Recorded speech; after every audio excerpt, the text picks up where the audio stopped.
मैया रौरी मंदिर बड़ी भीड़ हो मंदिर कैसे पोतूंगी। मैया के मंदिर में चार मलहोरिया कि मैया गजरा गुथल दिन रात हो मंदिर कैसे पोतूंगी। मैया रौरी मंदिर बड़ी भीड़ रे मंदिर कैसे पोतूंगी। मैया के मंदिर में चार गो सोनरवा कि मैया शीतला गढ़ल दिन रात हो मंदिर कैसे पोतूंगी।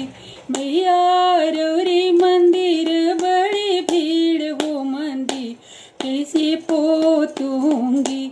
मैया के मंदिर में चार गो पुजरिया कि मैया हुमिया करले सारी रात हो मंदिर से पोतूंगी। मैया पठवा करले दिन रात मंदिर कैसे पोतूंगी। मैया रौरी मंदिर बड़ी भीड़ मंदिर कैसे पोतूंगी।